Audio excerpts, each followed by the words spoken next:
Namaste, everyone. Welcome to the Cārvāka podcast. This is your host, kushalmehra. All right, today's podcast is about the problems within the Editors Guild of India. And to talk about those problems, I have with me my friend Aditya Raj Kaul. Aditya, thanks a lot for coming. Thank you, Kushal. Such an honor to be with you. बहुत सालों के बाद. We were meeting virtually, but we are actually meeting after many years. Yeah, so the interesting story. So I met Aditya first. I remember Aditya corrected me जब हम बात कर रहे थे DM पे. I thought it was 2009. Aditya बोला नहीं 2011 थी, and lo and behold he had the photo too, which was very interesting. Obviously I was very obese then. I'm a changed Yeah. person now, but I have to mention this to everyone. So Aditya gave a wonderful speech at that time. I remember it was in Mumbai on the plight of Kashmiri Hindus, Kashmiri Pandits, and it was such a moving speech. I still remember, he spoke so eloquently, and he was very young. Not that he's old now, but younger then, which is Yeah. like 11 years ago. And I was like, यार हम तो इस as में कुछ बोल नहीं पाते थे, ये बंदा तो इतना अच्छा बोल रहा है. So yeah, I clearly remember that. But Aditya, नहीं नहीं fit, मुझे fit, बहुत बहुत गाली पड़ती लेकिन now that I remember, my speech was on being apolitical. और अभी राइट और लेफ्ट से इतनी गाली पड़ती being apolitical कहने पे. And we had three very interesting guests with me. We had Meenakshi Lekhi, we had Kiran Kher, and we had Chetan Bhagat. तो मैं yeah. कहाँ फंसा हुआ था वो आप ही जानते हो. Yeah. But that was fun. But Aditya, फिर भी you've come to the podcast for the first time, so I'll request you to tell everybody a little bit about yourself too. Sure, Kushal. So मेरा नाम आदित्य राज कौल है. I'm a journalist. I cover conflict, foreign affairs, and national security. Currently, I'm with CNN News 18 for almost a little more than a year now. I've been in the past with Republic TV, Times Now, with BTVI, with Times of India, with the Sunday Indian, many organizations. And I've traveled all across the globe, more than 15 countries, reporting sometimes with the prime minister, sometimes conflict, including Iraq, South Korea, Palestine, Israel, or America, of course. So I'm originally from Kashmir. मैं कश्मीरी पंडित हूँ और 1990 में due to the exodus, due to this Islamic terrorism, Pakistan sponsored terrorism, we had to migrate out. Government of India हमें migrants बोलती है, migrants हम है नहीं, but we are internally displaced people or refugees in our own country. तो 1990 में जब ये हुआ मैं बहुत छोटा था और परिवार के साथ हमें जम्मू में रहना पड़ा. We stayed in Jammu in a camp which is basically a garage attached to a cow shed for a few weeks and months. And gradually हम दिल्ली आए और दिल्ली में my parents started our life from scratch. So I'll pause here. For those who are more interested to know about me, can listen to my TED talk on YouTube. It's available there. But that's how life journey really began for me. And I've always, most of my life I've been very shy. I've been someone, very reserved. So people are shocked right now. Ki, Are, ye kya ho gaya? How did you, become a TV journalist or an anchor? But such is life. Perhaps there were circumstances that forced me into this. And I saw, और उसी के बारे में हम आगे बात भी करेंगे, but ओवरऑल मेरे लाइफ का जो एक्सप्रेशन ये रहा, मैंने देखा कि कितना इनजस्टिस हुआ मीडिया में, सरकार के तौर पर, या overall in the narrative there was no mention of Kashmiri Pandits. So I felt this kind of within me some kind of discomfort. बहुत अंदर से पेन होती थी कि भाई हमारे साथ इतना बुरा हुआ, हमारे लिए कोई कुछ बोलता क्यों नहीं, कोई कुछ करता क्यों नहीं. So maybe that's the reason I also became a journalist, that give a voice to the voiceless. So thus began my life. Yeah, I clearly remember Aditya had given me a book. The book's name was Kashmir Documentation. There was a Kashmiri Pandit book fair in Mumbai, and I had gone there, and Aditya had gifted me that book. I would recommend everybody to read that book if you want to study the atrocities on the Kashmiri Pandits. Full warning, it is very disturbing. I mean, I was so disturbed after reading that book. I have it in my library to date. It is a must-read book. It's basically a documentation of the cases. But obviously, today we are talking about the Editors Guild in India. So Aditya, maybe for the benefit of our viewers and listeners, maybe if we can start like this, could you tell everybody? So, what is the Editors Guild of India? What is its history, basically? देखिए, editors Guild of India कई साल हो गए हैं आए हुए, और editors Guild of India basically the primary aim of this body is that this consists of topmost senior editors of India, both from the print and the television, and they are custodians basically of the journalists and the media in India. They speak up for the rights of the journalists, for the rights of media, for freedom of expression, and perhaps this is a body of dissent also to an extent कि government of India में जैसे कुछ media के तौर पर या information broadcasting ministry में कुछ गलत हो रहा है तो उनको बोलना चाहिए उस पर, या बोलते हैं, या किसी जर्नलिस्ट के साथ अगर कुछ गलत हो रहा है सरकारी तौर पर, किसी क्राइम के तौर पर, टेररिज्म के तौर पर, या किसी भी तौर पर, and they should speak up, and they this is something that they have, and we gradually see. पिछले बार हमने देखा कि शेखर गुप्ता जो थे एडिटर्स ऑफ गिल्ड के चीफ थे, बहुत बार उन्होंने बहुत स्टेटमेंट्स दिए। अभी एक और बॉडी आई है जिसमें कुछ और लोग हैं, but right now the body that exist is more, I would से, टुवर्ड्स एक्सट्रीम लेफ्ट। एक लेफ्टिस्ट आइडियोलॉजी वाले वहां पर लोग हैं, और कुछ मैं अपनी एक्सपीरियंसेस भी शेयर करूंगा, but the thing is that this is a body which is there to help the common journalist in India.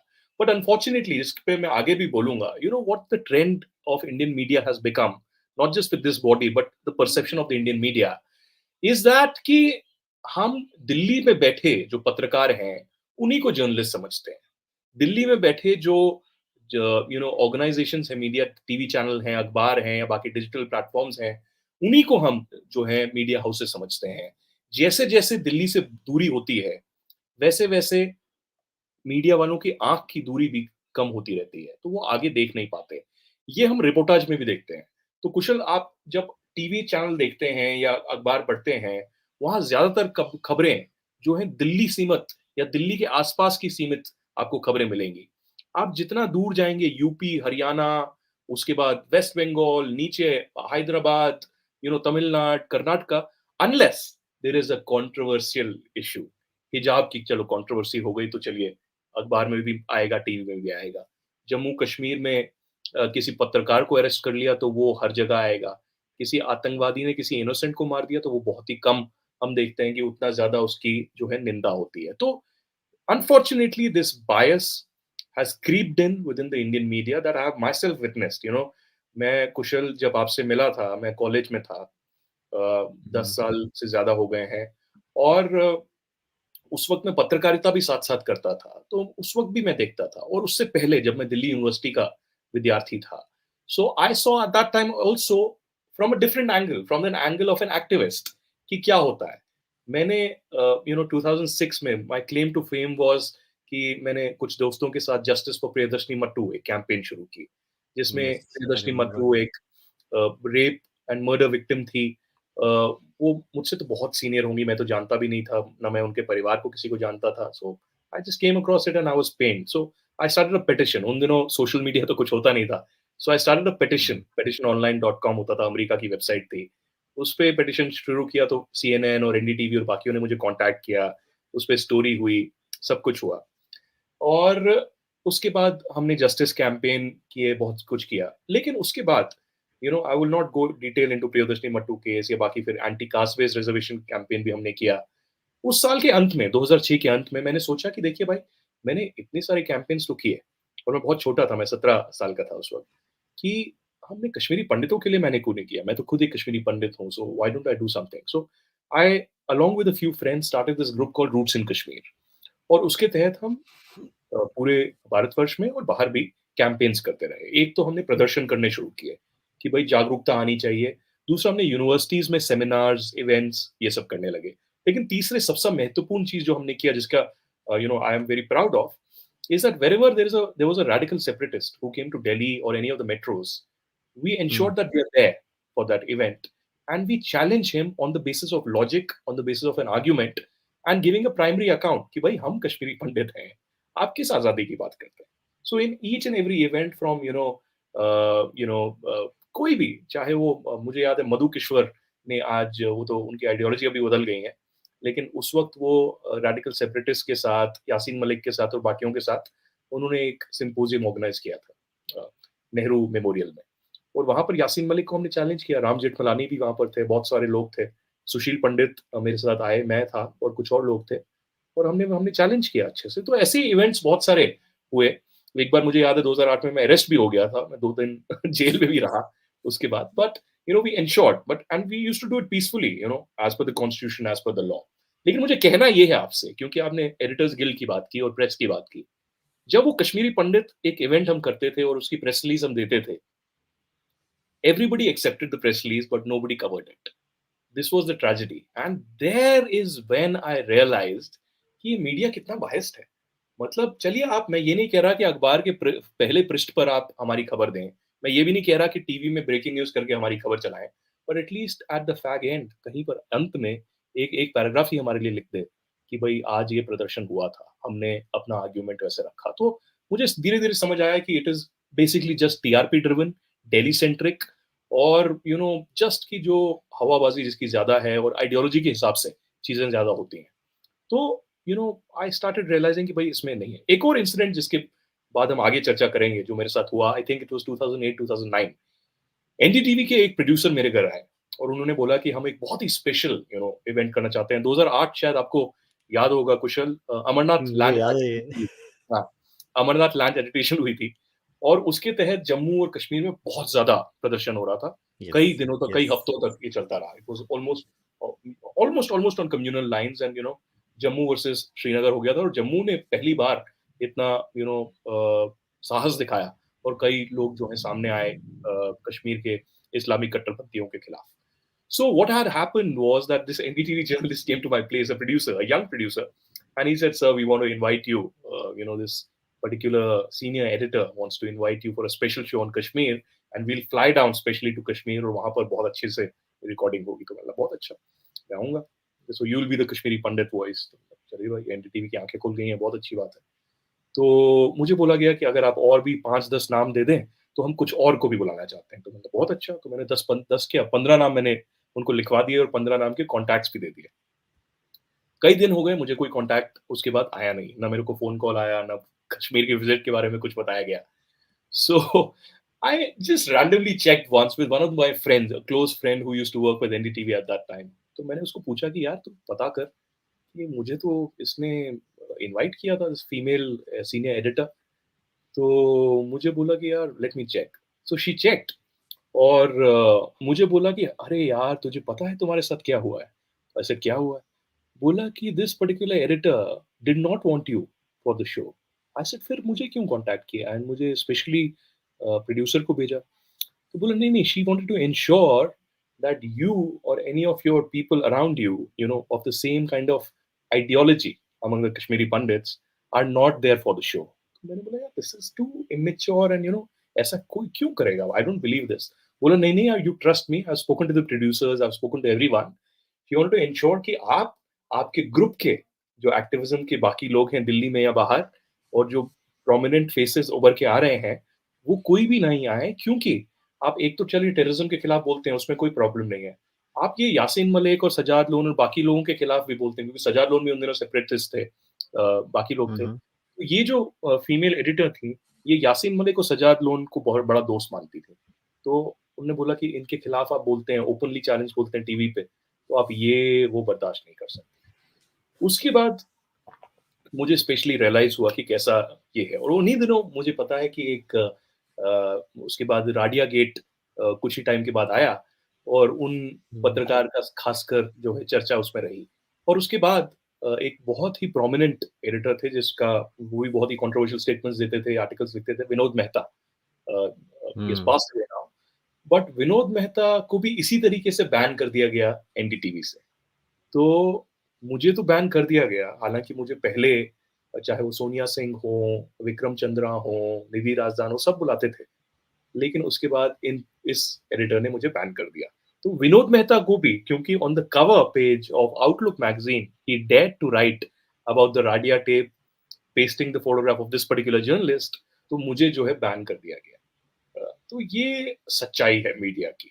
तो इस मीडिया के तहत हम जो है जूझ रहे हैं।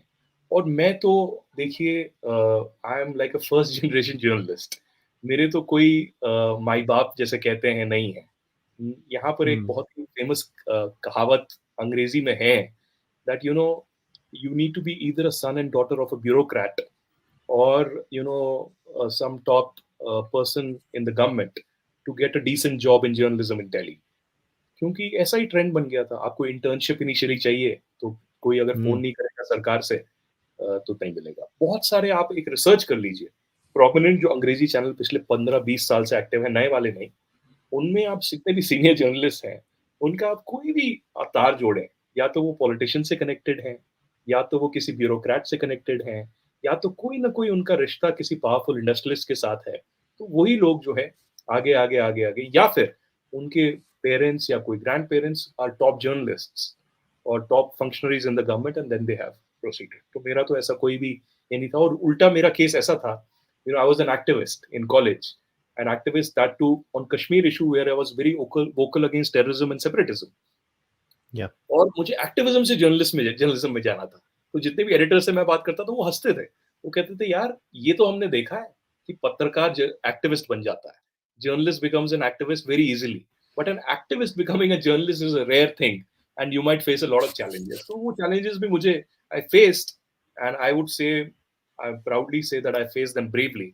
और मुझे मुझे याद है, मैं आज इस शो पे भी बोलूंगा कि पहली टीवी जॉब मेरी जब लगी, आई वाज विद अर्नब, और अर्नब और नाविका ने तो पहले 1 साल तक मुझे ऑलमोस्ट लटका के रखा और बोला कि नहीं नहीं हम आपको लेना भी चाहते हैं, नहीं भी लेना चाहते हैं। तो anyways, so that happened, but finally मेरे को लिया इस शर्त पर कि आप कश्मीर नहीं कवर करेंगे।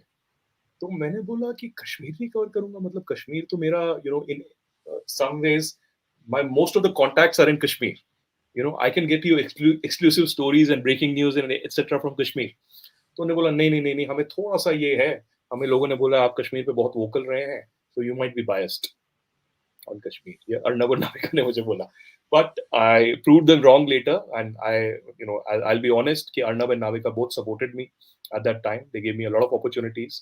शुरुआत में उनको थोड़ी सी हिचकिचाहट थी कि यार ये बंदा जो है ये क्या करेगा क्या नहीं करेगा, but then they supported me, and it was a great beginning in Indian television. But ये मैं आपसे अंत में कहूंगा कि you can see the kind of vicious circle that we are in the Indian media.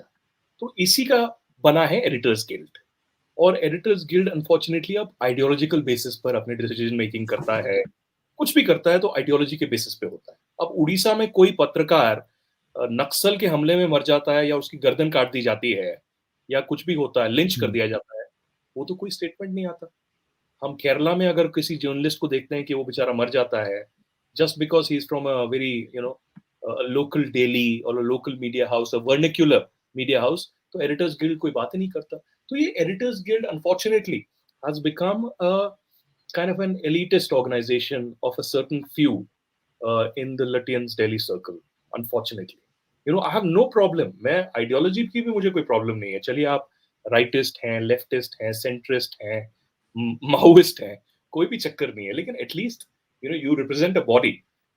When you take a decision on you or you speak up for journalists or media, you need to keep away. If I am part of as an editor, if I am part of an editors guild, and tomorrow a leftist journalist who's vocally against the government of India is killed or is being harassed, will I not speak for him? क्या मैं उसके लिए बात नहीं करूंगा just because अरे यार वो तो लेफ्टिस्ट है, वो तो मोदी को गाली देता है, या कोई मनमोहन सिंह को गाली देता है, तो हम उसकी बात नहीं करेंगे? ऐसे कैसे? So this rabid biasness is very unfortunate, very very sad. So I went to the. It's very funny. So I have to share it. I went to the Editors Guild of India website. Look at this, huh? Matlab, I want to read this for our viewers. So the Editors Guild says कि उनका mission है, you know, basically here this is it. The threats to media freedom from non-governmental sources has been resisted strongly by the Editors Guild, especially in militancy affected regions of northeast and northeastern India. India's लिख दिया है, मगर अभी पता नहीं कितने India हैं, मगर ठीक है। The same time, the Editors Guild has been striving from improving standards of newspaper editors. I want your reaction to this line, मेरे भाई। Yeah. ये मतलब it has brought a code of ethics of editors. Whenever there are complaints from editors of harassment from those in authority, the Editors Guild investigates and recommends action to the concerned governments and institutions. when there were large scale allegations of media bias during the Gujarat riots, the Editors Guild deputed a fact finding team to Gujarat, investigated the complaints, and circulated the findings widely. So, what do you think, Aditya, about the claims being made here? So lofty claims here. मैं क्या ही बोलूँ, मुझे लग रहा है ये 1978 में लिखा गया है और उसके बाद इन्होंने एडिट नहीं किया। मतलब मैं क्या ही इस पे ये करूँ। So it is very unfortunate. I mean ये बड़ी-बड़ी बातें आपने लिखी हैं, लेकिन सच्चाई में आप क्या कर रहे हैं? और क्या आप सरकार की बात कर रहे हैं और क्या आप बात कर रहे हैं एथिक्स या मोरालिटी पर स्टैंड करने का। सो this is I think laughable. और क्या आप बात करते हैं रिप्रेजेंट करने की और स्टेटमेंट्स इशू करते हैं। जब नॉर्मल कोई जर्नलिस्ट को हैरासमेंट फील होती है, तब तो कभी आप सामने नहीं आते, कभी मैंने नहीं देखा। अब कश्मीर में कोई रेडिकल इस्लामिस्ट पर्सन है, एक्टिविस्ट है, और वो खुद अपने आप को जर्नलिस्ट कहता है। उसने ज़िंदगी में कभी किसी मीडिया ऑर्गेनाइजेशन में काम नहीं किया। 1-2 ओपिनियन पीस उसने पाकिस्तान के डॉन अखबार में लिख दिए या डीडब्ल्यू जर्मनी के लिए कंट्रीब्यूट कर लिया थोड़ा बहुत, तो वो जर्नलिस्ट बन गया। और वो अपना एकदम जो है एक गॉडफादर बन गया जर्नलिस्ट का कश्मीर में। और उसके जब लिंक्स निकले किसी के साथ या उसके खिलाफ किसी कोर्ट ने एक अरेस्ट वारंट किया, समन किया, तो सब लोग उसके ऊपर पूरा एक जो है कैंपेन लॉन्च कर देते हैं। ऐसे ही एक और जर्नलिस्ट हैं जो सच्चाई किसी एनकाउंटर की या कुछ नहीं बता सकते, तो लेकिन उग्र तरीके से इंस्टिगेट करते हैं लोगों को उसके खिलाफ। तो उनके खिलाफ जब एक्शन लिया जाता है तो बोलते हैं देखिए फ्रीडम ऑफ प्रेस को जो है ये किया जा रहा है। ये नहीं कहा जा रहा है कि भाई बंदे के आईएसआई लिंक हैं या बंदे का कुछ पैसा उसका कहाँ से आता है ये अभी पता ही नहीं है, वो क्या कर रहा है। अगर कोई स्टोरी है जिसमें फैमिली है टेररिस्ट की, वो बोल रही है कि मेरा बच्चा टेररिस्ट है, वो डेलिबरेटली कर रहा है कि अरे ये तो टेररिस्ट नहीं था, ये तो इनोसेंट था। तो आप डेलिबरेटली अगर ऐसी कैंपेन चला रहे हैं, उसके बाद Indian court as per the law of India, law of the country is taking action against you, then there is a huge cabal that comes and says, this is an attack on the freedom of expression. How is this? This is not for your reportage. This is not for your what you're writing. This is for how you're instigating people. And secondly, सबसे महत्वपूर्ण बात, मैं कश्मीर का क्योंकि मैंने जिक्र किया, एक पत्रकार है वहाँ गौहर गिलानी, और अभी गायब है क्योंकि शोपियां एक साउथ कश्मीर में जगह है। वहाँ की कोर्ट ने उनको, पुलिस ने वहां पर एफआईआर लॉन्च किया और कोर्ट को अप्रोच किया, तो उनको समन किया गया। समन किया गया तो उन्होंने समन एक्सेप्ट ही नहीं किया, वो गायब हो गए। उसके बाद कई दिन हुए तो कोर्ट ने अरेस्ट वारंट ये किया, अरेस्ट वारंट भी उन्होंने एक्सेप्ट नहीं किया, वो गायब हो गए पूरी तरीके से। आप सोचिए Jammu Kashmir police, which is one of the best anti terror forces in the country, can not trace this journalist. और सबसे बड़ी बात है कि अगर आप पत्रकार हैं, अगर आप फ्रीडम ऑफ एक्सप्रेशन में बिलीव करते हैं, अगर आप डिसेंट में भी बिलीव करते हैं, then why are you escaping the law? Why are you running away from the law? If you're saying that you're a voice of the voiceless Kashmiris, then why are you running away?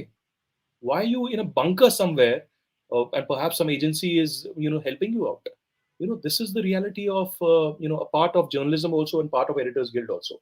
तो ये तकियानुसी बातें आपने editors guild की website पे लिख दी, लेकिन आप अमल में जब आता है और पत्रकारों के फ्रीडम ऑफ एक्सप्रेशन या उनकी प्रोटेक्शन की बात आती है, तो तब तो आप गायब हो जाते हैं। आप एक प्रिज्म से उनको देखते हैं, एक लेफ्टिस्ट प्रिज्म से देखते हैं। नहीं नहीं यार, ये जर्नलिस्ट जो है ये थोड़ा नेशनलिस्ट है, ये इसके लिए तो नहीं कर सकते। नहीं नहीं नहीं, तो मुझे लगता है उनकी वही मीटिंग हो रही होती है। क्योंकि मुझे याद है, मैं अपना केस का ही जिक्र कर लेता हूँ। मुझे कुछ हफ्ते पहले थ्रेट आई आईसिस Yeah. कश्मीर से, एंड ईमेल आए, और उसमें ईमेल में अब मुझे नहीं पता, वो इन्वेस्टिगेटिव एजेंसीज बता सकती हैं वो कहाँ से आया, क्या आया। मेरा परसेप्शन ये है कि पाकिस्तानी आतंकवादी या Pakistani deep state wanted to harass me और इंटिमिडेट मी, तो उन्होंने किया। बट ईमेल था, ईमेल आईडी से आईसिस कश्मीर, और उसमें लिखा गया था आपकी गर्दन काट दी जाएगी अगर आप कश्मीर आएंगे। जब भी आप कश्मीर आएंगे आपकी गर्दन काट दी जाएगी, आपको मार दिया जाएगा। और दिल्ली में हमको पता है आपकी लोकेशन कहाँ है, तो आप ये मत सोचिए कि हमें कुछ नहीं पता है, वी आर वेरी सीरियस। तो ये 5-6 ईमेल आई, 2 बार आई मेरे पास। तो मैंने immediately UP police, Delhi police और एनआईए को एक पत्र लिखा, एमएचए को भी पत्र लिखा, और उसमें ये जिक्र किया कि ये चीजें हैं। बाद में एनआईए से और दिल्ली पुलिस से मुझे ऑफिसर्स का फोन आया और बोला कि हमने ट्रेस किया है और ये ईमेल्स कराची से आए हैं। ग्रेजुअली मैंने पता किया तो पता चला कि गौतम गंभीर जो इंडियन पार्लियामेंटेरियन है, उनको भी इसी ईमेल से जो है थ्रेट्स आई। और दो पाकिस्तानी जर्नलिस्ट हैं जो पाकिस्तान आर्मी के खिलाफ बहुत लिखती हैं सोशल मीडिया पे, बोथ फीमेल, उनको भी ये थ्रेट्स आए। तो 4 लोगों को सेम ईमेल आईडी से कराची से ये थ्रेट आ रहे थे। तो मैंने immediately, obviously the first thing is to write to the investigative agencies. तो एफआईआर हुआ, एफआईआर में इन्वेस्टिगेशन हुई। लेकिन मैंने ट्वीट्स किए थे जिसमें मैंने लिखा था कि ये हुआ है, उसके बाद कुछ स्टोरी भी हिंदुस्तान टाइम्स में और बाकी जगह पे आई, तो मैंने एडिटर्स गिल्ड के जनरल सेक्रेटरी को वो ट्वीट्स जो है फॉरवर्ड किए। और मैं इंतजार करता गया कि उनका ब्लू टिक भी आया, वो कभी जवाब देंगे या एटलीस्ट यही कहेंगे कि okay I have received it, I will take a note और I have taken a note. ना उन्होंने नोट लिया, ना उन्होंने मुझसे पूछा कि आपकी खैरियत है, आपके खिलाफ ये हुआ है, आपको कोई शक है, आपको कुछ चाहिए तो नहीं, ये छोड़ दीजिए। उन्होंने ना कोई स्टेटमेंट इशू किया मेरे सपोर्ट में, या सरकार के खिलाफ ही आप स्टेटमेंट कर दीजिए कि भाई ये पत्रकार है, इनको थ्रेट आ रहा है तो सरकार कोई कुछ क्यों नहीं कर रही। इसमें भी तो आप सरकार के खिलाफ लिख सकते हैं, क्यों नहीं लिख सकते। तो there was a complete stony silence of Editors Guild of India, and they have been acting shameless on this entire matter. Just because I'm a Kashmiri Pandit, or probably just because I'm a Hindu, you know, and they see me as so-called nationalist, covering national security and diplomacy, my life doesn't deserve any kind of a support. My journalism or my writing or my reportage does not get any kind of a support from the Editors Guild of India. And what Editors Guild of India? This is Editors Guild of an elitist mindset, completely under the four walls of New Delhi, and that too reduced to a few kilometers. जितना आप दिल्ली से बाहर जाते हैं उतना ये लोग जो है आपको इग्नोर करते हैं, आपको अनटचेबल मानते हैं। मैं कश्मीर से हूँ, मैं refugee in my own country हूँ, तो मुझे पूरी तरीके से इन्होंने दरकिरार कर दिया और बोला कि नहीं भाई, आपकी लाइफ की वैल्यू तो नहीं है, तो इसलिए हम आपके लिए नहीं लिखेंगे। लेकिन without any basis Fahad Shah या गौहर गिलानी या बाकी लोग, क्योंकि वो इंडिया के खिलाफ बात करते हैं, क्योंकि वो कहते हैं कि भाई हमें तो आजादी चाहिए, हमें इंडिया के साथ नहीं रहना, so these guys say of course oh this is such a tragedy, this is a travesty, and we need to speak up for them. और सबसे बड़ी महत्वपूर्ण बात मुझे लगती है कि अभी एक कोई एक्सचेंज फॉर मीडिया था या कोई तो मीडिया ऑर्गेनाइजेशन था जिन्होंने मुझे कांटेक्ट किया और बोला कि आपने जो थ्रेट्स आई हैं उसके बारे में हमें स्टोरी करनी है, और एडिटर्स गिल्ड ने क्यों उस पर एक्शन नहीं लिया, इस पर भी हम स्टोरी करेंगे। तो मैंने बोला ठीक है, तो मैंने अपना वर्जन दिया। मैंने बोला प्लीज आप एडिटर्स गिल्ड से भी बात करें, उनसे भी, सीमा मुस्तफा उनकी प्रेसिडेंट हैं और संजय कपूर साहब है उनके जनरल सेक्रेटरी, उनसे बात करिए। I have a great regard for both of them, they are senior journalist. तो मुझे बोला गया कि पहले तो उन्होंने जवाब नहीं दिया, लेकिन उसके बाद उन्होंने बोला कि आप जो है एफआईआर कॉपी आपने नहीं भेजी और आपने जो है पत्र नहीं लिखा उनको ठीक से, और इसलिए हमने एक्शन नहीं लिया। मतलब ये this is what Aditya, this reminds me of Musaddi Lal and office कि Yeah, आपकी this has to be the most bureaucratic answer I this have is ever worse. Heard in my life. This is worse than Indian bureaucracy. मतलब कोई इंसान कल को मर सकता है, कोई गोली मार सकता है, व्हाट्सएप आपको भेजा है और सोशल मीडिया पे है। मेरे ट्वीट को 4000 रिट्वीट हुए थे, 5000 रिट्वीट हुए थे। मतलब it isn't something that could be missed. It was covered by Hindustan times, it was covered by news laundry, it was covered by op India. मतलब राइट, लेफ्ट, सेंटरिस्ट, हर मीडिया ने वो कवर तो किया था। But editors guild perhaps had blinkers on, और वो पता नहीं किस अपने ख्वाब में खोए हुए थे। ना उन्होंने हिंदुस्तान टाइम्स पढ़ा, ना उन्होंने न्यूज लॉन्ड्री पढ़ा, ना उन्होंने ऑप इंडिया पढ़ा, ना उन्होंने ट्वीट देखा मेरा। तो बिल्कुल ही जो है, बिकॉज मैंने एफआईआर नहीं भेजा उनको और मैंने पत्र नहीं लिखा डियरेस्ट सीमा मुस्तफा जी, डियरेस्ट संजय कपूर जी, तो इसलिए मेरे पास एक्शन नहीं है। सो दिस इज वेरी अनफॉर्चुनेट। क्या जो गौहर गिलानी है जो अभी भाग रहे हैं, वो इज अंडरग्राउंड, और फहाद शाह जो है जिसको अरेस्ट कर लिया गया है, क्या उसने जेल से चिट्ठी लिखी थी कि भाई मेरे लिए बोलो? गौहर गिलानी ने क्या अंडरग्राउंड दिल्ली में कहीं पर उसको जहां सपोर्ट मिल रहा है वहां छिपकर चिट्ठी लिखी इनको कि भाई मेरे लिए लिखो? उन्होंने अपने एफआईआर कॉपीज भेजे। So this is ridiculous. This is absolutely ridiculous. Or, I know for speaking this, I'll be again isolated in Indian media. I may again later in life face problems, नौकरी नहीं मिलती, लोग isolate कर देते हैं। Political circle जो है दिल्ली का ना बहुत ही ज्यादा गंदा है। But I stay away from it. I stay away from this party circle also, और ये सब जो है आधे लोग बीजेपी की चापलूसी करते हैं, आधे लोग कांग्रेस की चापलूसी करते हैं। आई don't believe in that kind of a journalism. मैं अपने इस पर जो मुझे ठीक लगता है मैं करता हूँ। नौकरी रहे, नौकरी ना रहे, I mean I have some principles and I have integrity, so I stick to that. ये So कहना था। this is very interesting. So this all gatekeeping. See, it's all about gatekeeping, right? They have this clique. Now, this clique functions in a particular way, and what happens with them is they don't like any challenges to their worldview. They don't like it when somebody comes out there, someone like you who goes against. Because by the way, it's very funny because I remembered that NDTV story that you just narrated. When it's actually, and I was cracking up because they will never call you right because वो क्या होता है कि they want to present a certain message, and if you deviate from the message, it creates cognitive dissonance for these people. And cognitive dissonance is not good. Cognitive dissonance is not allowed in Indian media. In fact, now let us get into this. Let's use this editors guild example, and now let's talk about the larger, hull of Indian media in general, where now I don't want to talk about one side or the other side. When I talk about Indian media, I talk about it as an overall enterprise, as an overall entity.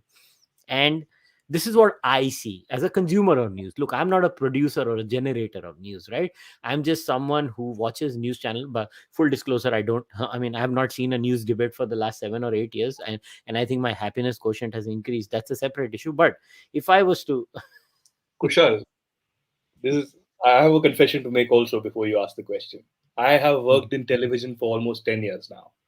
And since 2016 onwards, I haven't watched television. I have consumed OTT. I have This is hilarious. और लोग मुझे hypocrite भी बोलेंगे। लोग बोलेंगे कि अरे double standard है, देखो टीवी से पैसा कमाता है, टीवी नहीं देखता, देखो लोगों को बोलता है टीवी मत देखो। That's true. But I'm from a particular bent of mind in television. तो मैं ब्रेकिंग न्यूज भी करता हूँ अपने ट्विटर पे, सब कुछ करता हूँ, but I have a particular way. जैसे रिपब्लिक में I was expected to scream, तो वो मुझसे नेचुरली नहीं होता।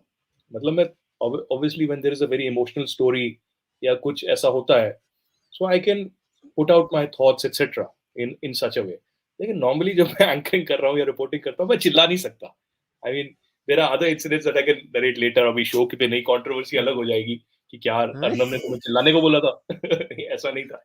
But later I can speak about it. But 2016 onwards, I didn't watch television. I consume whatever news I do from Twitter, और of course I'm a journalist, तो मेरा WhatsApp तो 24 घंटे buzzing रहता है कि भाई ये हो गया वो हो गया। तो आई think the trend overall is also changing. जो टीवी का डोमेन एक हेजेमनी था मीडिया में इंडिया में, वो खत्म हो रहा है धीरे धीरे। अखबार तो वैसे ही खत्म हो रहा है, और जो कोविड ने किया, I think the newspaper shelf life is also reducing drastically. Television भी ऐसे ही हो रहा है। The kind of money that is in television, the satellite link costs, overall other costs are huge, are humongous. तो वो धीरे धीरे खत्म हो रहा है because digital is taking prominence.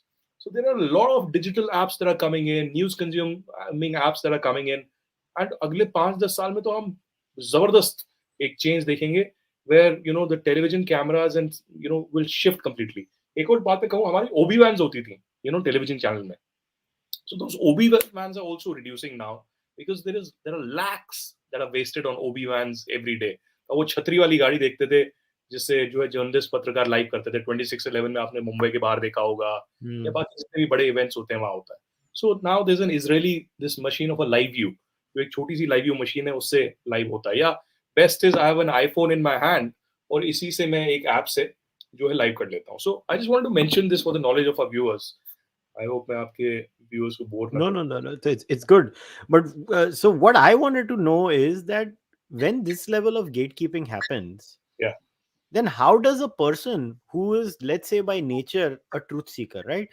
या I mean, I would like to plug in a book here, which is by Julia Galef. She talks about it being a scout mindset, right, versus a soldier mindset. So according to her, the scout mindset, a person with a scout mindset is someone that will only ask themselves a question: is it true or not? That's all या that matters to the person. So wherever it falls, it falls. And but in a situation like this, where today we are in, so we are in a news cycle where if I go on, even on social media for that matter, if I go on a news channel, it's almost as if the world has collapsed. Everybody around me is either dead of COVID or of some other disease. Even after being dead, the next day, suddenly I'm miraculously alive again, which now somebody might say that is the biggest proof of reincarnation. We keep dying on TV daily, but we are born again the next day. But I'm not able to understand why is TV, like, what happened to the Doordarshan thing, which was so nice and old and boring, where people used to just talk? Why is the entire edifice of media, and on top of that, you have this gatekeeping, which even in that कि तुमको चिल्लाना भी किस type का चिल्लाना है उसको भी कंट्रोल किया जा रहा है, मतलब चिल्लाओ मगर ये वाला मत चिल्लाओ, ये वाला चिल्लाओ. So what Yeah, do you make of this entire phenomenon? I think it's a global phenomena to begin with. तो इसको हम सिर्फ इंडिया सेंट्रिक दृष्टि में ना देखें कि सिर्फ भारत में ऐसा परिवर्तन हो रहा है या परिवर्तन हुआ है या ऐसे टाइप कास्ट करके. आप अमेरिका में भी देखें, फॉक्स देखें या बाकी चैनल्स देखें, CNN भी देखें, तो there is firstly an ideological clash. Fox supports, Trump. CNN drastically and blindly supports Biden. ये तो वहां पर भी the lines are completely, very much visible. यहाँ पर भी वैसा ही है. NDTV is, far left or, supporting Congress to a certain extent. Republic, on the other hand, is seen as a BJP supporter and blindly supporting RSS and others. तो ये तो बहुत time से चल रहा है और इसमें कैजुअलिटीज बहुत होती हैं. आपने बिल्कुल सही कहा. A truth seeker, a journalist who actually became a journalist to report the truth or give an analysis, give both sides of the picture to the viewer and make the viewer take a call कि भाई सही क्या है गलत क्या है, and viewer has the right to be the ultimate judge. लेकिन इसमें क्या हुआ, बहुत सारे पत्रकारों में मैंने देखा, सिर्फ रिपब्लिक में नहीं, एनडीटीवी में भी, हर जगह, कि जिस पर्पस से आप आए थे, एक तो आपको ऐसे मोल्ड कर दिया जाता है कि आप अपनी जो पर्सनालिटी थी या आपकी ओरिजिनलिटी थी वो गायब हो जाती है. And secondly, you succumb to the kind of pressures that there are. And thirdly, you unfortunately do not have that originality and that liveliness that you have to seek truth, to go after the news, to investigate. वो गायब हो जाता है पूरी तरीके से. तो everything unfortunately is completely agenda driven. और मैंने ये ऐसा भी देखा है कि media channels are very corporate driven also. तो बहुत सारी खबरें ऐसे गायब हो जाती हैं. दूसरा ये होता है कि पत्रकार जो समझते हैं कि भाई व्हेन देयर आर केसेस जिसमें आप जबरदस्त पत्रकारिता करते हैं और फिर there is a defamation case against you, and there are often media organisations who completely forget you. NDTV में एक ये केस हुआ था, मैं पत्रकार का नाम नहीं लूंगा, साउथ में एक पत्रकार हैं, उनके खिलाफ एक डेफर्मेशन केस हो गया. तो उस पत्रकार ने जब एनडीटीवी छोड़ा, तो एनडीटीवी ने उनको बोला कि भाई आप ये केस लड़ें, हम तो नहीं लड़ेंगे आपके लिए. सो एनडीटीवी के खिलाफ भी डेफर्मेशन केस था, but NDTV was representing itself and that journalist was representing himself. Imagine, मतलब उसको अबैंडन कर दिया, छोड़ दिया. ऐसे ही द हिंदू अखबार है, बड़ा प्रोमिनेंट अखबार है, बड़ा पुराना अखबार है. वहां पर भी एक बहुत ही प्रोमिनेंट एडिटर थे जिन्होंने माओइस्ट के बारे में लिखा, सीआरपीएफ के एक पर्टिकुलर ऑफिसर के बारे में लिखा. तो उनके खिलाफ जब डेफर्मेशन हुआ तो journalist stood his ground and said कि नहीं, मेरी रिपोर्ट बिल्कुल ठीक है and there can not be anything wrong. तो हिंदू ने माफी मांग ली, जिसने डेफर्मेशन केस किया था, एक सीनियर ऑफिसर थे, डीजी रैंक के, एडीजी रैंक के, और दिस पत्रकार ने माफी नहीं मांगी. तो हिंदू को उसने छोड़ दिया और इस पत्रकार का डेफर्मेशन केस पिछले 6 साल से चल रहा है. एक छोटे केस कोर्ट में वो हार गया तो उसने हायर कोर्ट में चला गया वो केस करने के लिए. तो ये बहुत सारी चीजें जो हमें दिखती नहीं है मीडिया में, but every things are corporate driven, the things are ideologically driven and things are TRP driven. पिछले 2 साल पहले हमने देखा कि कितना बड़ा टीआरपी पे डिबेट हुआ. हालांकि एक ही पत्रकार और एक ही जर्नलिस्ट के खिलाफ एक पूरा कैंपेन रच लिया गया. आई will not go into which was right which was wrong, but this TRP mess is of entire Indian television. ऐसा नहीं है कि दूसरा चैनल नहीं करता, तीसरा चैनल नहीं करता. Most of the prominent channels who figure in the top 5 या 10 list of TRPs, सब उस वक्त टैंपरिंग करते थे या कुछ ना कुछ गलत करते थे. And I would have wished कि गवर्नमेंट ऑफ इंडिया कोई इन्वेस्टिगेशन लेके आती और उसमें बताती कि भाई ये ऐसी टैंपरिंग नहीं होनी चाहिए. और पूरी तरीके से अभी फिर से टीआरपी शुरू हो जाएगा मार्च अप्रैल से. So there should have been something very transparent. उसमें भी ऐसा होता है कि देखिए, इंग्लिश चैनल तो बहुत कम देखे जाते हैं इंडिया में, हिंदी चैनल ज़्यादा देखे जाते हैं, लेकिन they just take for a case study basis or for statistics only 10,000 set top boxes और only 15,000 टेलीविजन चैनल्स। 15,000 और 10,000 से आप कैसे ये मुआयना कर सकते हैं कि लोग सबसे ज्यादा क्या देख रहे हैं? डिजिटल में तो चलो यूट्यूब में आपको पता चल जाएगा, the number of viewership that is coming in etcetera can be traced, and वियॉन है, एनडीटीवी है, रिपब्लिक है, क्विंट है, प्रिंट है, बाकी ये सबके आ जाएंगे। आपका पॉडकास्ट है, आपके व्यूअरशिप आ जाएंगे, everything will be visible and in detail, simplistic terms it will be there. But जब टीआरपी का आता है और बार के लेके आता है, it's very shady, this grey area, and this darkness around how it is calculated, why a certain channel is continuously coming at the top, what is happening behind this, is money exchanging hands, क्या कुछ double frequency का कुछ गड़बड़ हो रहा है? एक और बड़ा इंटरेस्टिंग उस वक्त होता था कि एक तो एक ही चैनल दो बार आने लग जाते थे केबल चैनल पे, उससे दो बार आपकी जो है टीआरपी होती थी। एक और चीज जो इंटरेस्टिंग था, तो एक चैनल आपका न्यूज सेक्शन में आ रहा है, दूसरा चैनल आपका एंटरटेनमेंट सेक्शन में आ रहा है, क्योंकि एंटरटेनमेंट चैनल लोग ज्यादा देखते हैं, तो while they are surfing they are going to that news channel, तो उसकी फ्रीक्वेंसी ऑटोमेटिकली बदल रही है। So, things are very shady, things are very sad, and such as not just Indian media. As I said, it's the same in US, across the globe, where lines are very much divided. There's heated debates. मैं अभी 2 साल पहले America गया था, और वहाँ पर बहुत सारे जर्नलिस्ट के साथ और हाउस रिप्रेजेंटेटिव्स के साथ, कांग्रेसमैन के साथ मैं मिला, तो वहाँ पर भी जो मैंने डिवाइड देखा इज क्रेजी। और मैं तो इनफैक्ट इलेक्शंस को वहां पर ऑब्जर्व करने के लिए गया था, यूएस स्टेट डिपार्टमेंट ने मुझे बुलाया था, so I went to Iowa. और आयोवा में मैंने देखा the kind of divide, not just a political divide between politicians and all those Democrats, but even media is huge and it's immense. Just that हम लोग bother नहीं करते, हम लोग यहीं एनडीटीवी, रिपब्लिक, जी न्यूज और हिंदू और हिंदुस्तान टाइम्स के बीच में फंस जाते हैं, but there is life beyond, and there is a huge divide that happens in US also। आपको देखना चाहिए था ट्रम्प कैसे सीएनएन को चैलेंज करते थे, और सीएनएन कैसे उनके खिलाफ रिपोर्टाज करता था। It used to be funny, it used to be hilarious at times, but such is global trend in media right now. In India, it's probably at a nascent stage also, we are evolving। तो इसमें बहुत सारी changes मैं आगे भी देखूंगा, कि जैसे जैसे अखबार थोड़ा कम हो रहा है, डिजिटल ज्यादा प्रोमिनेंस में आ रहा है, content will change, content will shift also, the social media that is coming to place, उससे बहुत सारी चीजें हो रही हैं। आप जैसे पॉडकास्ट कर रहे हैं, 10 years बैक और 15 years back, would you have thought कि ऐसा कुछ प्लेटफॉर्म आपको मिल सकता है, या ऐसा आप independently, you can perhaps in future start your own news channel just sitting at your house. आप मॉनिटर कर सकते हैं क्या क्या हो रहा है through agencies etcetera, and anchor a show, why not, if you have good followership etcetera, बहुत लोग करते हैं।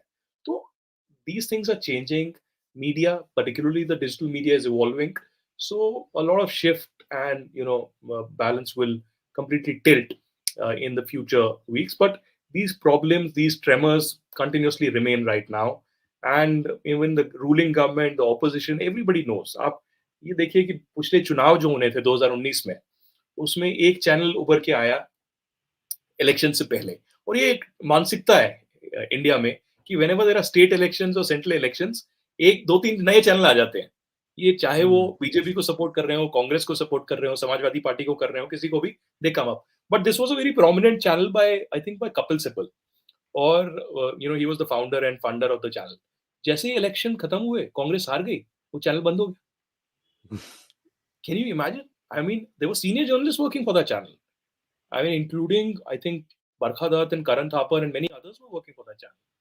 और वो चैनल अचानक बंद हो गया, और इंटरनली भी वहां बहुत लड़ाई हो गई, दंगे हो गए, और लोगों ने प्रोटेस्ट किया कि भाई हम कहाँ जाएंगे, नौकरियां नहीं है। और उसके बाद आपने देखा कोविड हो गया, कोविड में it was worse, many journalist lost their job, कुछ करने को नहीं था।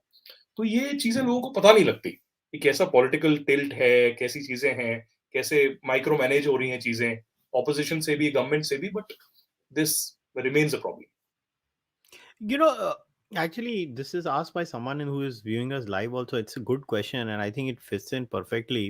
Yeah, This left versus right divide that has been often spoken about in a global media landscape. Look, Fox News is clearly right wing, and CNN and MSNBC are clearly left wing. Now, MSNBC would be far left. I don't know if CNN is far left or not. I mean, I just think they've all gone bonkers. That's a different issue.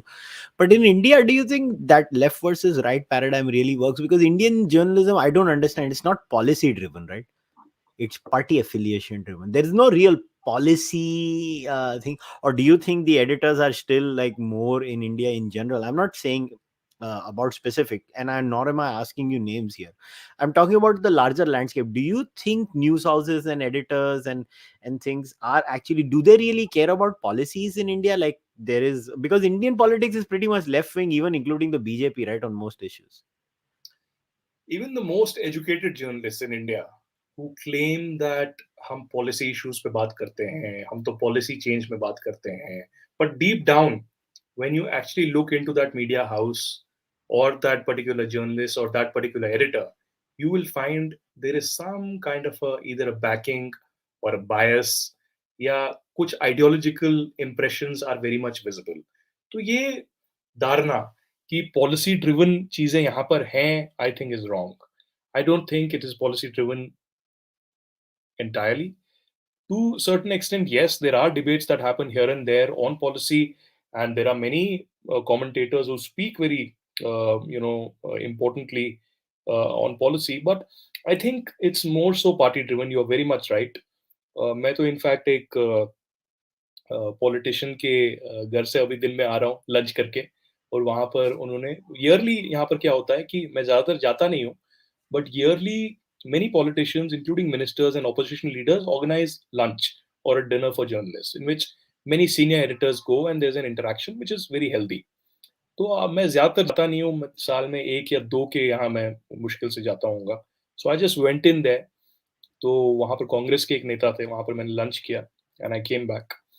So it is very much this policy driven thing, and not a policy driven thing, and party driven. And एक और चीज जो मैं कहूंगा ना कि there is दरबारी journalism, जिसको मैं कहूँ, और ये दरबारी journalism is not only Congress centric, it is BJP centric also. My friends might get angry for me to say this, but there's a blind following that happens in BJP, Congress, or generally in political reportage in India. क्या होता है कि over a few years, 5 से 10 साल अगर आप एक ही party cover करते हैं और उसमें बुरी तरीके से घुस जाते हैं, the politician is also growing while you know him, you are also growing in your field. आप कॉरेस्पॉन्डेंट थे, आप आज एडिटर हैं. वो पॉलिटिशियन जो है कार्यकर्ता था या ऑफिस बेयरर था, आज मंत्री है या कुछ और है. तो आपकी क्लोजनेस जो है पार्टी से भी और उस बंदे से भी इतनी ज्यादा हो जाती है that you perhaps in your mind do not understand, but you are completely you know uh, inside that system. You are part of that system, and he is driving you. And he is driving that agenda. बहुत सारे पत्रकार मैं देखता हूँ कि कांग्रेस के लिए भी या बीजेपी के लिए भी या किसी पर्टिकुलर इशू पे लड़ने लगते हैं बुरी तरीके से. ऑन अ पॉलिसी इशू और on a particular issue if you fight is completely okay, but in you completely jump to support a politician, be it Modi, be it Rahul Gandhi, be it Priyanka Gandhi, Sonia Gandhi, anybody, for instance. तो you lose that character of a journalist, या आपका जो वो unbiasedness या neutrality जो है, वो थोड़ा सा हिचकिचाहट उसमें हो जाती है. But and this is like in your subconscious, you do not realise this कि आप तो यार उस पैटर्न पे चल रहे हैं जिसके तहत what ever that person says you blindly follow that. आपको वो टेक्स्ट भी देते हैं तो आप ट्वीट कर देते हैं और लिख देते हैं या रिपोर्टिंग कर देते हैं, टीवी पे बोल देते हैं. So I am just saying that a journalist needs to maintain some kind of a neutrality. So ये जो आज मैं पॉलिटिशियन के घर गया, वहां पर मैंने देखा कि बीजेपी के भी पत्रकार हैं और कांग्रेस के भी हैं और अदर सेक्शंस आल्सो देयर. तो एक एक एक पत्रकार ने कमेंट किया कि यार ये जो पॉलिटिशियन है ना, ये गजब है, इसने सबके साथ मेंटेन करके रखा हुआ है एक ये तरीका. So it's very rare to see a politician, यहाँ बीजेपी के भी लोग हैं, कांग्रेस के भी लोग हैं, बाकी लोग भी हैं. सो that's why perhaps I went there, that that person is very different. For him, ideology is not bigger than a nation, and ideology is not bigger than a relation or a human bond or humanity. So this is the reality, unfortunately. So our ideology, our relations in journalism, unfortunately, overshadow neutrality, overshadow kind of a unbiased reportage most of the times. अच्छा, एक और चीज मैंने media में note की है, there is this incessant होड़ to declare public intellectuals, और सर्टिफिकेशन एजेंसीज हैं हमारी, मीडिया एक्टिव सर्टिफिकेशन एजेंसी हैं जो हर चीज में यू नो एक्स कोई बंदा ये एक्सपर्ट है, वाई कोई बंदा वो एक्सपर्ट है. Look, I get if you're, you've gone to a university system, you've done your education and stuff like that, but um so what do you make of the media becoming certification agencies by itself? How dangerous is that? Of course, it's dangerous and it's not healthy. And secondly, चक्कर क्या है कि every time there is a conflict या जो भी कोई खबर है उसमें मीडिया जो है बहुत बड़ी एक एक्सपर्ट हो जाती है. And another thing that I will add to this, media also generates a lot of conspiracies which is not healthy. और इसमें मैं दो दो चीजें करूंगा जिसमें again there will be a lot of abuses and brickbats. Is that the Sushant Singh Rajput case, and secondly Sridevi का जो केस था. पहले श्रीदेवी का केस क्योंकि वो पहले था. जैसे ही उनकी अनफॉर्चुनेट डेथ हुई, आई थिंक दुबई में हुई थी, so there were within few minutes, not even hours, there were controversy कि भाई कैसे हो गया, पॉइजनिंग हुई, क्या वो कोई किसी ने डुबा दिया, किसी ने कुछ कर दिया, जो उनका बाथरूम था और टब था उसको रिक्रिएट कर दिया गया और पूरी तरीके से ये किया गया. Secondly on Sushant Singh Rajput case, now honestly nobody knows what happened. I am of the belief that it is a simple suicide only because जो डॉक्टर्स थे जिन्होंने पोस्टमार्टम किया और सब कुछ किया, मैं उनको जानता था. तो I know this, that they told me that boss this is a simple case of suicide, और किसी ने इसको देख लिया कि भाई इस केस को हम रगड़ सकते हैं politically and TRP wise also, तो वो कर दिया लोगों ने. So this conspiracy theories across again channels is also something that happens very predominantly. तो आपका बिल्कुल सही कहा कि ये जो सर्टिफिकेशन एजेंसी बन गई हैं media organisations, this should and. This happens now in portals also. जो वो मीडिया पोर्टल्स हैं, many have come in and they do this. मैं आपको एक एग्जांपल भी देता हूँ कि कैरावान एक हमारा एक मैगजीन है, ज्यादा Yeah. उसका सब्सक्रिप्शन बेस नहीं है. So after the article 370 abrogation, you know, I was active. I went to Kashmir. Internet access नहीं था, बहुत problems थी. So I knew that the internet is shut and people are facing a lot of problem. So I tweeted a couple of tweets. मैंने जिन जिन लोग जो journalist Delhi से वहां गए, जिन जिन जो 5-10 मुझे पता थे, तो मैंने ट्विटर पे लिखा कि these are the 5-10 journalists for authentic news and reportage. You follow them. Although internet is not there, but जब हम मैनेज करेंगे, you follow them and you'll get whatever is happening in Kashmir. ऐसे ही मैंने कुछ bureaucrats और police वालों के भी नाम लिखे कि भाई ये हैंडल्स हैं ट्विटर पे, आप इनको कृपया करके जो है फॉलो कर दें. इसके बाद हमने रिपोर्टाज की, और बीच में वहाँ के जो जे के एडमिनिस्ट्रेशन है और सिक्योरिटी एस्टेब्लिशमेंट है, उन्होंने 5-6 दिन बाद ईद थी, आई थिंक ईद के दिन ही शायद, जितने भी जर्नलिस्ट थे, जितने भी मीडिया ऑर्गेनाइजेशंस थी, कम से कम 40-50 थे, एक एक करके सबको हेलीकॉप्टर में लिया अक्रॉस श्रीनगर टू शो कि देयर इज नॉर्मलसी. बहुत पाकिस्तान से प्रोपेगेंडा हो रहा था और कहा जा रहा था कि स्टोन पेल्टिंग है, लोग मारे जा रहे हैं, there are Indian excesses and abuses that are happening.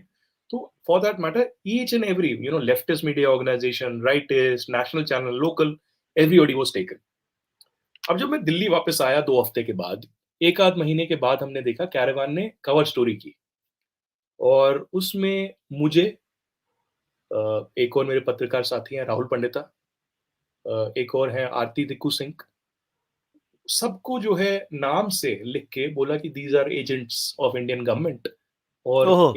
इन्होंने जो है, और ट्वीट्स मेरी कैरावान में पब्लिश हुई पूरी, वहां पर ये है, और लिखा गया कि जो है ये लोग इंडियन एजेंट्स हैं, ये देखिए ये ट्वीट्स कर रहे हैं कि इन्हीं को फॉलो कीजिए. उसके बाद कहा गया कि they're given helicopter ride by the security establishment and NSA Ajit Doval. अरे भाई, मतलब आप तो वहां थे ही नहीं, आप तो हवा में बात कर रहे हैं, और ये तो टारगेट आप मेरे ऊपर सर पे रख रहे हैं, क्योंकि in Kashmir I become a target. जैसे ही मुझे बोलते हैं कि इंडियन एजेंट हो आप कश्मीर में, तो वहां तो and people recognise me because I have come on television. तो अगर मैं लाल चौक में घूम रहा हूँ, डाउनटाउन में घूम रहा हूँ, मुझे मार देंगे. ये तो सिंपल ये है. फिर आरती ने बोला कि we should file a defamation case against them, but I told I don't believe in defamation cases, so I will let them. और उनका सब्सक्रिप्शन बेस 500 से ज्यादा नहीं है, तो आई will not give them legitimacy. I have money more lakhs of followers on Twitter. और मैं ज्यादातर मैंने मुझे नहीं लगता मैंने ट्विटर पे उनका नाम भी लिखा, मैंने बस लिखा there is a particular magazine who has done this hit job against me and this is exposes the reality. तो ये करते हैं ये लोग, this is how they behave. And चलिए आपने ये स्टोरी की, did you reach out to me once कि भाई हम ये ऐसे स्टोरी कर रहे हैं आपके खिलाफ, what is your version on this? Yeah, but normally isn't journalistic ethics about reaching out to the other side? It is, it is. अब मैं आपको बोलता हूँ, मुझे नेशनलिस्ट बोलते हैं, मुझे बोलते हैं यूर अ नेशनलिस्ट जर्नलिस्ट और reporter. In 2013 or was it 12? I think 12 or 13. I interviewed Syed Salahuddin, the head of Hizbul Mujahideen, the chief of Hizbul Mujahideen terror, UN designated terror organization in POK. और जो है मैंने और उसी साल मैंने मोदी जी का भी इंटरव्यू किया था, वो चीफ मिनिस्टर थे गुजरात के। तो एनआईए ने मुझे समन किया, आपको पता है? एनआईए समन्ड मी कि how did you interview Syed Salahuddin. तो मैंने उनको बोला कि बॉस, जर्नलिस्ट अपना सोर्स तो दे नहीं सकता, तो आप कुछ भी कर लो, मैं सोर्स तो दूंगा नहीं आपको। सो ही सेड नहीं नहीं, ये तो पता करना है, ये करना है आपको, हम ये केस है, ये है, वो है। तो I told him one thing, मैंने बोला बॉस, या तो there was somebody negative, from the other side of the border who gave me the contact, or there was someone like you sitting in the chair, an officer who gave me the contact. तो इतना ही मैं आपको कह सकता हूँ। So then gradually it happened. Later I was summoned again, वो जैश मोहम्मद का एक केस था जिसमें मैंने उनके खिलाफ एक एक्सपोजर किया था। So this happened time and again, but this is unfortunate, the way the caravan, made this hit job attempt against me and my fellow journalists. And आप देखिए ना, जो कश्मीरी पंडित माइनॉरिटी हैं, उन्हीं के खिलाफ इन्होंने रिपोर्टिंग की। Did you observe this? Aarti, Rahul and I R Kashmiri pandits. All Yeah. Of us were thrown out of Kashmir. उनको कश्मीर में कोई पत्रकार नहीं दिखा, सेपरेटिस्ट, हुरियत, जेकेएलएफ और पाकिस्तान का साथ देते हुए। उनके खिलाफ कोई रिपोर्टिंग नहीं की। चलिए आपने हमारे खिलाफ किया, एक दूसरा सेक्शन आप वो कर देते कि why are a few people taking money from Pakistan and ISI and then reporting lies about India or Indian democracy or Indian constitution? आपने तो कुछ नहीं किया ऐसा। So this is the reality. आप खुद ही देखिए, it is out and open and public is the final judge. You know, great question asked by a viewer. So the question for you is, a lot of these organizations like Editors Guild and all of that, na, they follow what they like to call speaking truth to power. मतलब मेरी जिंदगी में अगर मेरे को किसी word, किसी phrase से ज्यादा चिढ़ होती है ना, तो ये speaking truth to power phrase से मेरे को इतनी चिढ़ होती है कि ये सबसे ज्यादा मिसयूज्ड एंड अब्यूज वर्ड है. So they obviously they follow up and saying that you just mentioned you're a nationalist, right? You are very open about it, right? You are on the side of your nation. How much do you think this attitude of yours has cost you in terms of the Editors Guild not coming up and speaking about you? And what do you make of this whole concept of speaking truth to power? अरे भाई साहब, आप editors guild को भूल जाएं। Editors guild is past and editors guild is small issue here. आप career की बात करें, यू नो एक मसरत जहरा एक पत्रकार है कश्मीर में, उनको जम्मू कश्मीर पुलिस ने समन किया था और कहा कि आपके खिलाफ कोई केस है, वो इन्वेस्टिगेट करना है। मसरत ज़हरा ने ट्वीट किया कि भाई मुझे हैरास किया जा रहा है, ये किया जा रहा है, वो किया जा रहा है। उसके बाद उन्होंने एक कुछ अपने फोटोग्राफ्स हैं, इंटरनेशनल ऑर्गेनाइजेशन ने कंडेम किया, इंटरनेशनल ऑर्गेनाइजेशंस ने बोला कि नहीं, ये जर्नलिस्ट हैं कश्मीर में, फोटोग्राफर हैं, फीमेल हैं, इनको हैरास किया जा रहा है। उसमें मैं जम्मू कश्मीर पुलिस की भी गलती मानता हूँ, and I say that they made a hero of a nobody. और अपने कुछ फोटोग्राफ मसरत ज़हरा ने इंटरनेशनल बॉडीज में भेजे कंपटीशन में, जिसमें इनाम 10 लाख, 20 लाख, 30 लाख रुपए था।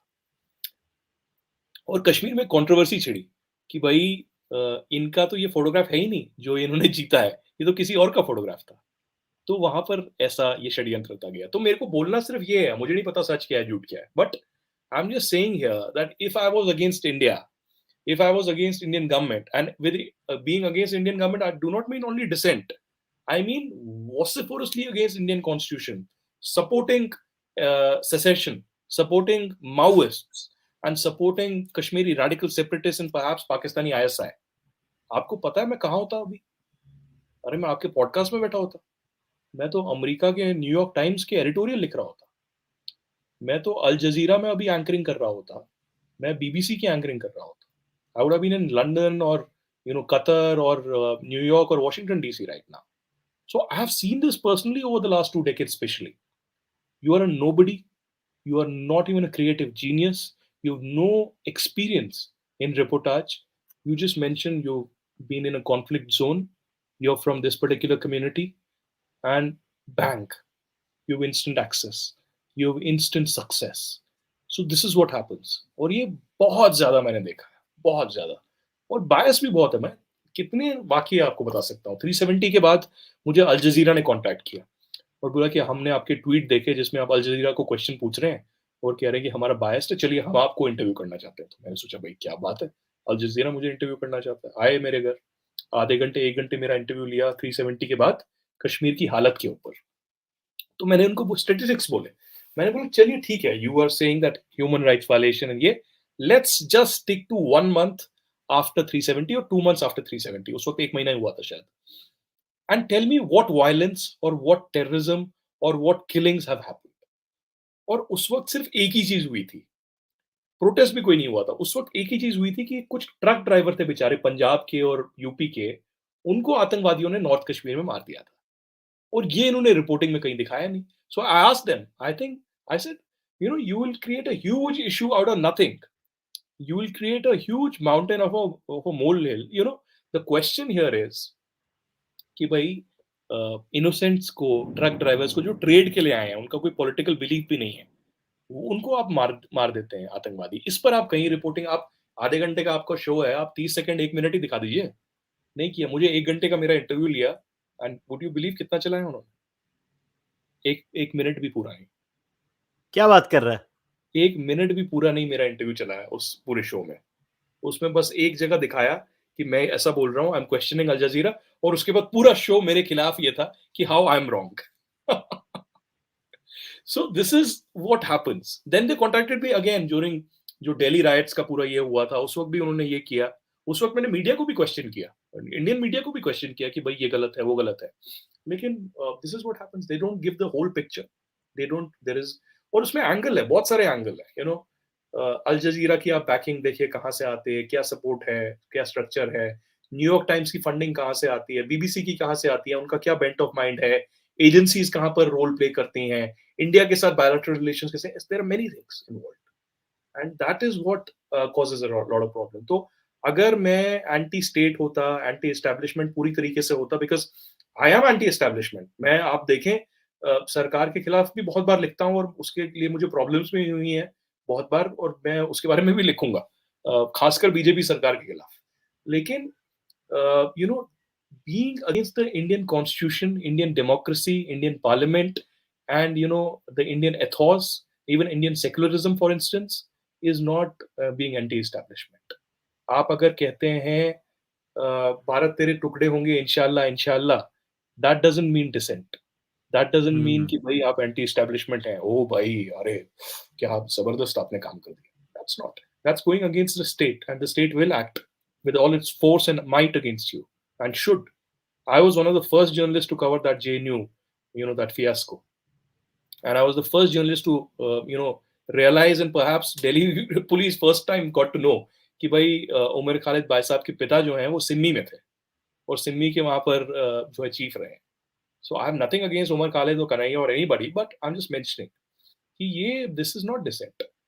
आप आज़ादी के अगर नारे लगा रहे हैं और ये सब कर रहे हैं, so this is not. उसमें इंडियन गवर्नमेंट ने भी फिर बहुत बेवकूफ़ी की और गलती की बीजेपी की सरकार ने कि भाई there is a case and you have facts, you have brilliant officers who are investigating. You didn't act. उसमें कहाँ कहीं सजा हुई या क्या, जो 19 लोग थे या 20 लोग थे, आपने सबको आइडेंटिफाई किया, और क्योंकि आपकी बीजेपी और पीडीपी की सरकार जम्मू कश्मीर में थी, so you compromised. You did not take any kind of action. So everything is out and open. Yeah. And हमारे जैसे पत्रकार जो हैं वो तो ज्यादा सफर करते हैं, because we tend to speak the truth. और मैं तो चलो करोड़ों कमा लेता अगर मैं ऐसे ही क्लियर कर लेता, because जहां से मैं आता हूँ कश्मीर से, it's a conflict industry. और वहां मैं साफ बोलता हूँ, in 2019 the government of India requested me to go to Kashmir and submit a report on how things are security wise etc. मुझे पूरी वहाँ सिक्योरिटी ब्रीफिंग मिली, सब कुछ हुआ, और उसके बाद मैंने उनको लिखा कि, और बोला भी, मेरी तो वहाँ पर उस वक्त जो आई थिंक एडीजी थे मुनीर खान, उनके साथ एडीजी पुलिस, उनके साथ बहुत बहस हुई, और हाई लेवल बहस हुई, जहाँ आर्मी के वहां पर जीओसी बैठे थे, डीजी बैठे थे, आईबी के लोग बैठे थे, सारी सिक्योरिटी फोर्सेस से होम सेक्रेटरी बैठे थे। और मैंने सीधा बोला, मैंने बोला देखिए, you question channels like Republic, Zee and others कि आप कश्मीर के ऊपर इतना हवा क्रिएट करते हैं प्राइम टाइम पे, टेकन, बहुत गलत है, चेंज होना चाहिए। लेकिन you tell me how Kashmir has been made into a conflict industry by media in Kashmir. छोटे छोटे वहां पर वायलेंस होती है, या कुछ हल्का छोटा सा इंसिडेंट होता है, बीबीसी में, अल जजीरा में चलने लगता है, और 1-1 लाख रुपए, 2-2 लाख रुपए उन स्ट्रिंगर्स को मिलता है ये करने के लिए। और एक पाकिस्तान के साथ लिंक है जर्नलिस्ट का, कि every time there used to be stone pelting या कुछ भी होता था, वो इमीडिएटली विजुअल इंडियन मीडिया को पहले नहीं मिलता था, पाकिस्तान के डॉन, जियो टीवी, एआरवाई, उन सबको मिलने लग जाता था। तो मैंने उनको बोला, for the last 30 years you have let prevail this industry conflict, cottage industry of media in Kashmir, इसके खिलाफ कुछ एक्शन नहीं हुआ, और आप हमें प्रवचन दे रहे हैं कि मीडिया कैसे चलना चाहिए, क्या होना चाहिए। So I told them, I said, Greater Kashmir अखबार है कश्मीर में, राइजिंग कश्मीर है, उसमें आप 2017-19 से पहले के एडिटोरियल कवरेज और रिपोर्टाज देखिए। It was open call to violence, it was you know mischievous reportage, it was not facts being presented, but Islamist thinking, completely against the Indian constitution। और 2019 के बाद वही अखबार अब ऐसा लग रहा है कि भाई ये जबरदस्त कोई फैक्ट्स के बारे में बात कर रहा है, ये क्यों हुआ? So there we have also lost, Indian government, the Indian state, particularly in the context of Kashmir, I'm saying Maoist area में भी बहुत गलतियां हुई हैं, but we have let, in the context of Indian media, let prevail a cottage industry where we have been funding them। चलो भाई करो, गाली दो हमको, एक्शन लो हमारे खिलाफ, ये करो। And I'm again emphasizing that I stand for dissent, I stand for being against establishment, but भाई there needs to be a progressive debate, a debate where we challenge the Modi government, where we challenge Amit Shah and others and say कि भाई ये गलत है policy पे, ये आप आपकी आइडियोलॉजी के ये आप कर रहे हैं, ये गलत है, इस पे चेंज होना चाहिए। लेकिन वो कर नहीं रहे, वो गाली गलौच हो रही है, कोई पाकिस्तान से किसी को फंडिंग आ रही है। कुछ टाइम पहले तो मैं दिल्ली में दंग रह गया, you would be surprised, I think I don't remember the name of the journalist, a very prominent journalist, a commentator, वो कॉलमनिस्ट बहुत सारे डिजिटल पोर्टल्स में और अखबारों में थे, उनको अरेस्ट कर लिया जाता है, आप चाइना के लिए एस्पियोनेज कर रहे हैं। I mean nobody would have believed that, अभी 2 साल पहले, 1.5 साल पहले की बात, after this entire fiasco, Galwan वाला जो हुआ और ये सब हुआ। So we do not know what is happening. और मैं इसमें आपको एक और चीज बोलता हूँ जो मेरे साथ वाकया हुआ। आई थिंक गलवान की घटना के 2-3 दिन बाद I got a call on WhatsApp from a person कि मैं टेलीग्राफ से बोल रहा हूँ, टेलीग्राफ लंदन से, I am an Indian journalist, I work here. तो मुझे कुछ गलवान के बारे में बातचीत करनी थी, तो पहले तो मैंने बात नहीं की, फिर शाम को मैंने बात की और मैंने पूछा हाँ जी बताइए, तो उन्होंने बोला, तो मेरे को पंजाबी एक्सेंट लग रहा था कंप्लीटली, ये पंजाबी बंदा लग रहा है मुझे। तो मुझे लगा होगा पंजाब से होगा, लंदन में होगा। तो he asked me, he said ये वो ना माउंटेन डिवीजन है आपका आर्मी का, वो वहां पर लद्दाख में डाला है आपने, वो कल मीटिंग हुई थी नॉर्थ ब्लॉक में, साउथ ब्लॉक में, तो क्या मूवमेंट हो रही है, क्या हो रहा है, कैसे हो रहा है, क्या डिसाइड कर रहा है इंडिया, कैसे होगा, क्या होगा। तो मुझे शक हुआ कि भाई ये तो कुछ गड़बड़ है। So I alerted the agencies and agencies found out कि ये जो नंबर था, इंडियन व्हाट्सएप नंबर, ये is dysfunctional, it's not working. ये 3 साल पहले दिल्ली के एक चांदनी चौक के पास एक एरिया है, वहां पर पाकिस्तान हाई कमीशन के एक बंदे ने लिया था, और फिर उसने पाकिस्तान में ये नंबर लिया, और ये this is a Pakistan ISI guy posing as a Telegraph journalist from London who is calling me to seek information. Next time जब उसने मुझे कॉल किया, I recorded the entire conversation and करता गया, क्योंकि मुझे बोला गया कि आप ऐसे करिए, फिर आप वॉइस भेजिएगा। So then voice was recognised also, and it was पूरा पिंग करके उसको हिट किया गया कि कहाँ पर है। तो वो अगेन लाहौर या इस्लामाबाद कहीं से मुझे फोन आ रहा था, and they were trying to seek information. So this also happens, Crazy. ये तो चलो, this was a kind of espionage, they were tracking me, but there are many cases where Indian journalists willingly have given secret information, have given files, etc., to Pakistanis or Chinese or whatever. So this is another crazy thing that happens. So one last question, Aditya, before I let you go. So a Yeah. viewer has asked, what do you make of this whole thing about the press freedom index, right? So I'll just maybe weave a larger narrative. So let's be very open about it. The whole thing is, oh, BJP has come into power, the press freedom index is falling. But then on one hand, we see all these left wing, newsrooms are pretty left wing even now. Yes, I'm very clear there are pro BJP channels. I'm not making any bones about it, and we all know who they are. We don't even need to take names. Everybody knows who they are. But the point is, it ये एक angle है. वैसे एक बात और interesting है, आम आदमी पार्टी की मीडिया मैनेजमेंट बड़ी बढ़िया है. उनके बारे में कोई कुछ नहीं बोलता है, and I am not expecting you to comment on it, but I am just making a passing comment here. But the point is, what do you make of this whole press freedom index? Because I'll tell you, so जो CPJ, if I'm right, that's the Yeah. organization. They look at a lot of journalists being run. I mean, Kunal works here, and I've seen the work, and it's frightening what happens to journalists who um let's say follow municipal news in certain areas in the city. और I mean, I've seen it. Builder ही पीछे पड़ जाता है यार, वो सब छोड़ो, पॉलिटिशियन तो छोड़ो, बिल्डर्स पीछे पड़ जाते हैं अगर कोई जर्नलिस्ट ने किया. Then you have remote rural areas में journalists who are really under threat.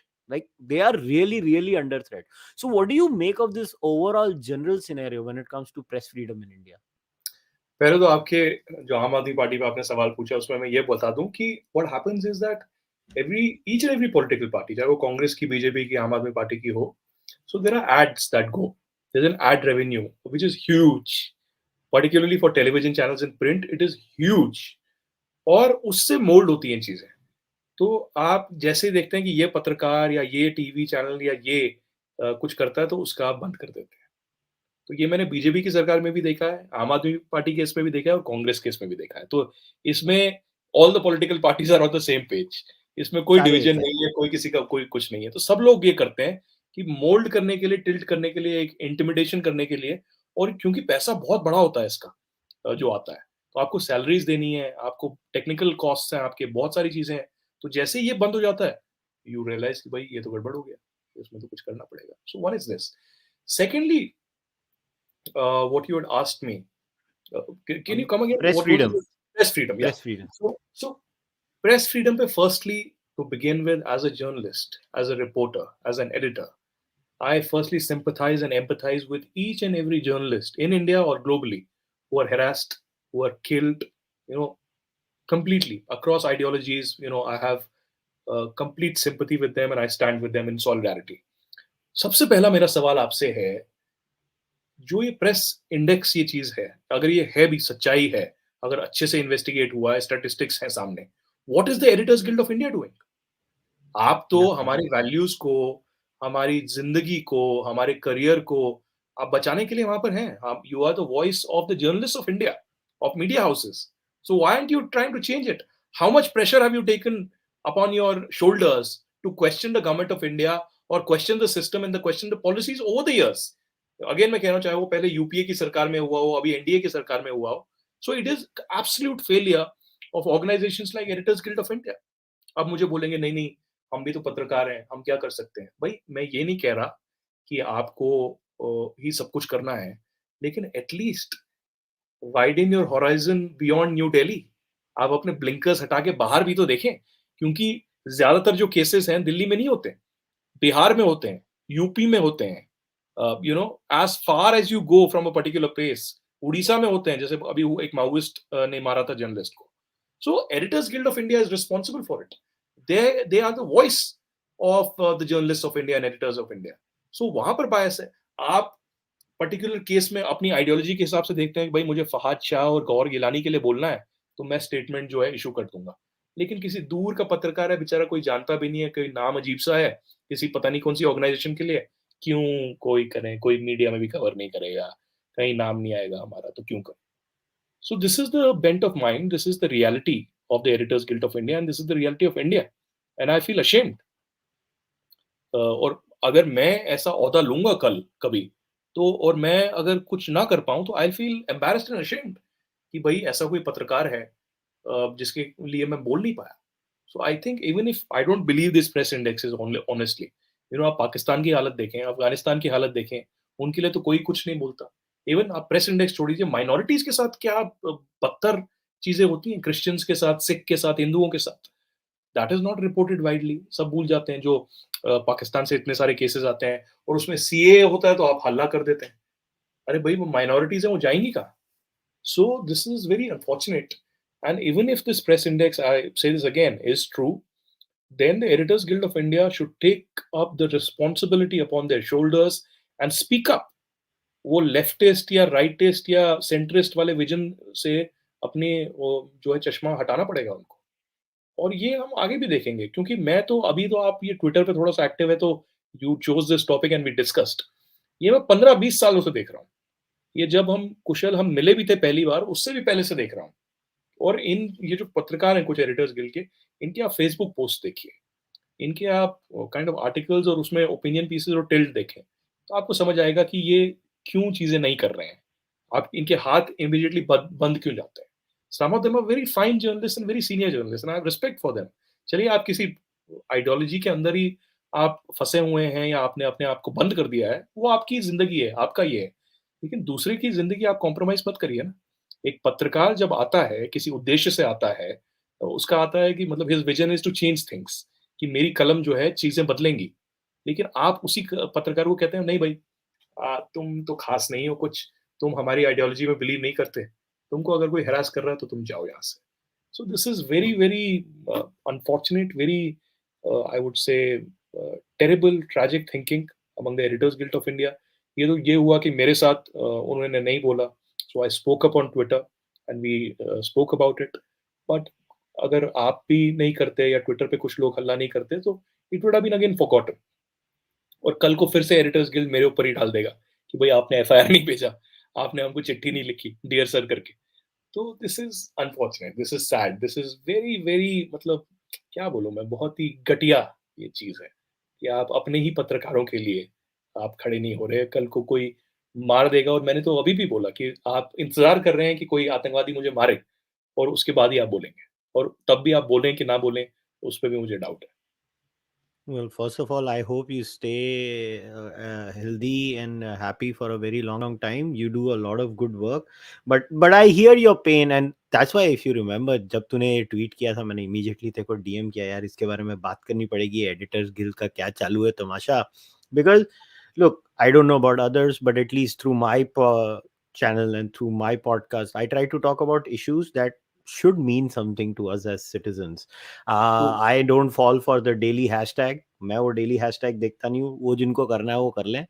मेरा सिंपल है, I try to talk about issues, and Aditya, I'm really grateful to you to coming here on the podcast today.